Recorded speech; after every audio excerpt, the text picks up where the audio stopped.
Le Royaume-Uni était déjà en Europe l'un des pays à consacrer à sa défense l'un des plus gros budgets avec la France. Ce jeudi, Boris Johnson a annoncé un investissement inédit depuis la guerre froide. Londres prévoit de consacrer 212 milliards d'euros à la défense au cours des 4 prochaines années. La Grande-Bretagne a fait pencher la balance dans l'histoire et elle a fait un immense bien au monde. Nous avons maintenant la possibilité de suivre cette grande tradition, de mettre fin à l'ère du repli, de transformer nos forces armées, de renforcer notre influence au niveau mondial, ou encore de protéger notre peuple et de défendre les sociétés libres en lesquelles nous croyons ardemment. Cet investissement devrait représenter 2,2% du PIB britannique. Londres entend notamment se doter d'un nouveau centre consacré à l'intelligence artificielle et refaire de sa marine la première puissance navale en Europe. Boris Johnson a également confirmé la création d'un nouveau commandement spatial pour envoyer dans l'espace des satellites britanniques et une première fusée depuis l'Écosse en 2022.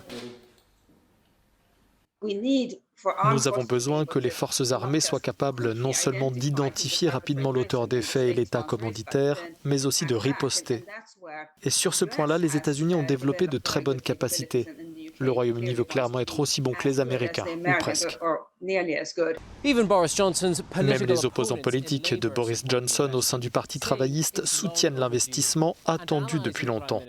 Les alliés du Premier ministre pensent que cela donnera un coup de fouet à l'alliance traditionnelle du Royaume-Uni avec les États-Unis. On a beaucoup discuté ici de la possibilité pour Boris Johnson d'établir une bonne relation avec le président élu Joe Biden après s'être rapproché de son prédécesseur. Cet investissement qui renforcera les moyens de l'OTAN devrait l'aider à y parvenir. Les Américains sont préoccupés depuis longtemps par le manque de capacité militaire des Européens. Le Royaume-Uni et la France ont toujours été les meilleurs dans ce domaine. Le Royaume-Uni aura l'air d'un élève modèle. Cette annonce a d'ores et déjà été saluée par l'administration sortante de Donald Trump.